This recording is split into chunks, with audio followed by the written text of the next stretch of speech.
Oke, assalamualaikum kawan-kawan. Kembali lagi bersama saya di channel Ala Kadar Mupi. Seperti biasa, saya akan mengulas film yang menarik untuk diceritakan. Alangkah baiknya bila kita tidak berlama-lama lagi. Peaky Blinders adalah serial bergenre fiksi sejarah. Berlatar sebelum pecahnya Perang Dunia Kedua, serial ini menceritakan mafia atau gangster kriminal sadis hingga tidak ada yang berani melawan mereka. Awal mula mereka membangun bisnis keluarga yang terdiri dari Arthur Shelby sebagai kakak pertama, Tommy Shelby kakak kedua, sang adik John Shelby, Ada sebagai satu-satunya perempuan di kakak beradik ini, Finn sebagai adik bungsu, namun di awal peran Finn tidak terlalu berpengaruh, dan sang bibi Polly Gray, dan masih banyak lagi. Tak aneh rasanya bila sepanjang cerita kalian melihat asap, minuman keras, hingga pria berpakaian rapih di tempat kumuh. Kekuatan karakter yang menurut kami salah satu kelebihan dari serial ini. Masing-masing mempunyai andil dengan peranan yang cukup baik. Dan juga akting para wanita bergantian menonjolkan karakter yang tak kalah baik dan cukup berpengaruh dalam isi cerita. Namun untuk lebih lanjut, bila kalian suka dengan serial bergenre kriminal, saya sarankan bahwa serial ini cocok untuk diikuti. Birmingham, Inggris, tahun 1919, seorang pria menunggangi kuda melewati pemukiman penduduk, yang entah kenapa penduduk di situ bersembunyi dari pria itu. Pria itu berhenti dan dihampiri oleh dua orang, pria dan wanita. Lalu, pria penunggang kuda itu memberikan uang kepada mereka, dan wanita itu memberikan mantra sihir kepada kuda tersebut yang bertujuan memenangkan perlombaan. Setelah itu, ia meninggalkan tempat tersebut. Pria itu bernama Tommy Shelby. Sebagai seorang pemimpin, ia sangat dihormati, ambisius, sadis, karismatik, dan mengintimidasi. Tommy mempunyai seorang kakak yaitu Arthur, dan 3 orang adik yaitu John, Ada, dan Finn. Mereka menjalankan bandar judi ilegal dan pasar gelap, ditopang oleh Polly Gray, sang bibi sebagai penasehat keluarga itu. Masuk ke cerita, di kantor milik mereka memperlihatkan Arthur menyuruh Tommy untuk masuk ke ruangannya. Arthur mengetahui perihal maksud Tommy untuk mencurangi pacuan. Arthur khawatir jika hal itu diketahui oleh Billy Kimber. Billy Kimber adalah orang yang menjalankan dan menguasai pacuan kuda. Seorang kepala inspektur bernama Campbell dikirim ke Birmingham dari Belfast oleh Winston Churchill. Inspektur Campbell ditugaskan untuk mencari senjata yang dicurigai dirampok oleh tentara Irlandia yang disembunyikan di wilayah Smallhead. Di tempat yang berbeda, Freddie Thorne sedang berpidato mengajak para pekerja untuk melakukan aksi mogok kerja. Freddie adalah seorang komunis dan juga teman masa kecil Tommy. Hingga di suatu ketika saat mereka ikut berperang, Freddie berjasa karena pernah menyelamatkan nyawa Tommy. Garrison adalah tempat di mana geng Peaky Blinders berkumpul untuk rapat atau sekedar minum-minum. Tommy datang ke tempat itu, langsung disuguhkan minuman gratis. Freddie yang dari tadi sudah berada di sana, kemudian menghampiri Tommy. Bincang mengenai senjata yang hilang, yang dimana pemerintah mencurigai bahwa mereka berdua terlibat. Tiba-tiba, mereka dikagetkan dengan kedatangan seseorang berteriak-teriak dan mengamuk. Lalu akhirnya, ia berhasil dijinakkan oleh Tommy dan Freddie. Orang itu bernama Danny Wisbank. Ia dihantui oleh masa lalunya ketika ikut berperang di Prancis yang membuat ia trauma oleh kejadian di masa lalu. Di keesokan harinya, ketika John yang saat itu sedang berjalan kaki, dihadang oleh perempuan yang ternyata itu adalah bibinya, yaitu Polly Gray. Polly menodongkan pistol ke wajah John. memerahinya dan menamparnya hingga terjatuh. Karena John telah ceroboh menyimpan pistolnya di sembarang tempat hingga dimainkan oleh adik bungsunya. Dalam pertemuan keluarga, Arthur menjadi pembicara, membahas kedatangan kepala inspektur yang disinyalir sedang merekrut orang-orang untuk menjadi polisi guna membersihkan wilayah itu dari para komunis. Arthur dan anggota keluarga lainnya, kecuali Tommy, belum mengetahui perihal tujuan kepala inspektur itu ditugaskan di daerah tersebut. Sebenarnya, kepala inspektur itu ditugaskan untuk mencari senjata yang telah hilang di wilayah Birmingham.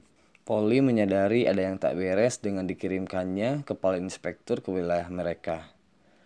Menyuruh Tommy datang ke gereja menuntut sebuah penjelasan. Tommy terlihat tenang mengatakan bahwa ketika itu ia bersepakat dengan seorang pembeli perihal sepeda motor.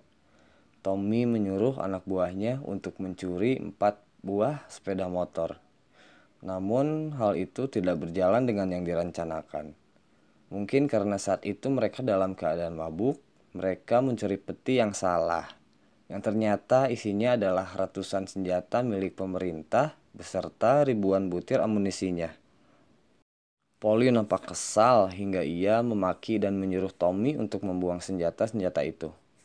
Namun Tommy bersikukuh untuk tetap menyembunyikannya dengan maksud memanfaatkan senjata itu.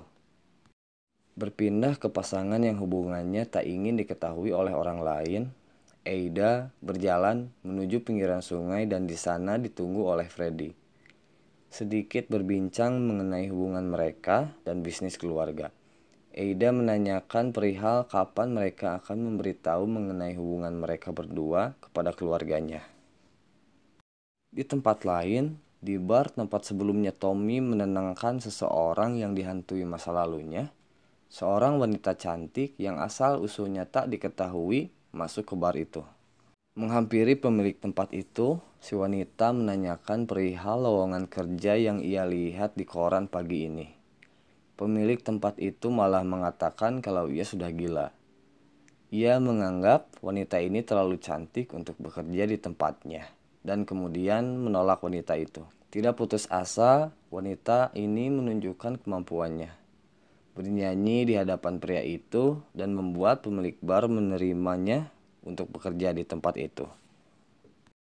Dalam kesibukan dan aktivitas sehari-hari, di kantor para polisi dengan kegiatannya dibuat terdiam dengan kedatangan seorang kepala inspektur yang dikirim dari Belfast.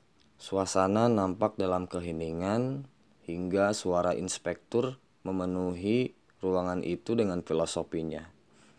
Ia mengemukakan tujuannya untuk menghancurkan geng kejam yang selama ini telah meresahkan warga. Arthur yang saat itu bersama 2 orang wanita sedang menuju bioskop. Layaknya anggota kerajaan, tanpa harus mengantri, seorang blinders diperlakukan sangat istimewa oleh orang-orang di tempat itu. Belum sempat menikmati layanan seks dari 2 orang wanita itu, Arthur digiring oleh anggota kepolisian ke sebuah ruangan dan ia disiksa hingga wajahnya penuh dengan darah.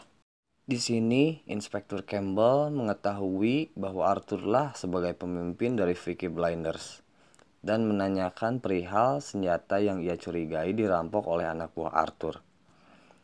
Arthur yang tidak tahu menahu dengan hal itu bersumpah bahwa ia tidak mengetahui apapun. Kemudian dengan nada sedikit mengancam, Inspektur mengatakan apabila senjata itu ada di tangan Arthur, maka tak segan ia akan membunuh satu persatu anggota keluarga Arthur. Wanita yang sebelumnya memohon untuk diizinkan bekerja di bar milik Harry, terlihat sedang membiasakan diri dengan kesibukan seorang penyaji minuman. Wanita itu bernama Grace. Kemudian tak lama datang seorang pria memesan minuman di tempat yang dikhususkan untuk orang-orang tertentu. Pria itu Tommy Shelby. Harry membisikkan sesuatu kepada Grace bahwa apapun yang pria itu pesan itu gratis. Lalu Tommy mengatakan, jika kau bukan seorang pelacur, maka engkau berada di tempat yang salah. Dan itulah pertemuan pertama Tommy dengan Grace. Di tempat tinggal keluarga Shelby, Arthur yang seluruh badannya penuh luka sedang diobati oleh adiknya dan bibinya. Dengan sedikit kesakitan, Arthur memberitahu perihal apa yang terjadi kepada Tommy tentang perintah dari para pejabat untuk tunduk dan patuh pada perintah mereka. Namun Tommy terlihat bingung dan disadari oleh Arthur yang belakangan ini terlihat ada yang salah dari perilaku Tommy. Danny Wisbank yang kala itu ketakutan dihantui masa lalunya, dalam keadaan tak terkendali, ia duduk di sebuah toko milik orang Italia. Pemilik toko itu tidak senang dengan keberadaan Danny hingga akhirnya ia mengeluarkan sebuah pisau. Dengan refleks atas ketakutannya, Danny menusukkan pisau yang kala itu dipegang oleh pemilik toko hingga pemilik toko itu mati. Dan kebetulan dua orang yang ternyata adalah saudara dari pemilik toko itu melihat kejadian tersebut. Di malam hari, Tommy menghampiri Charlie yang juga sebagai pamannya yang kala itu sedang mempersiapkan senjata-senjata itu untuk dibuang ke tempat lain. Namun Tommy berubah pikiran dan mempunyai strategi agar mereka mendapatkan keuntungan dari senjata-senjata itu, dan menginstruksikan untuk menyembunyikan senjata-senjata itu ke gudang tempat biasa mereka menyimpan rokok. Di tempat lain, Inspektur Campbell tampak sedang berbincang dengan seorang wanita. Ternyata wanita itu adalah Grace, yang bekerja di Garrison. Grace bekerja sebagai mata-mata atas perintah Inspektur Campbell. Namun Grace tidak terikat dengan kepolisian. Grace memberitahu bahwa pemimpin keluarga Shelby bukan Arthur, melainkan Tommy. Grace beranggapan bahwa bukan mereka yang telah mencuri senjata-senjata itu, melainkan tentara Irlandia. Dua orang Italia yang menuntut atas kematian saudaranya hadir menyaksikan langsung eksekusi mati yang akan dilakukan oleh Tommy. Tommy lakukan karena ia menghindari peperangan dengan orang Italia.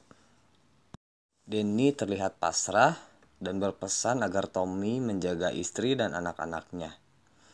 Ditembak di bagian belakang kepala, tubuh Danny terjatuh ke sebuah perahu yang kala itu sedang melewati sungai itu. Kemudian orang Italia itu pergi. Kenyataannya, Danny belum mati. Eksekusi itu direkayasa oleh Tommy. Pistol ditembakkan dengan peluru berisi otak domba. Hal itu dilakukan agar Danny berpikir bahwa itu terlihat nyata. Demikian apa yang saya ceritakan, dan cerita ini akan berlanjut ke episode 2.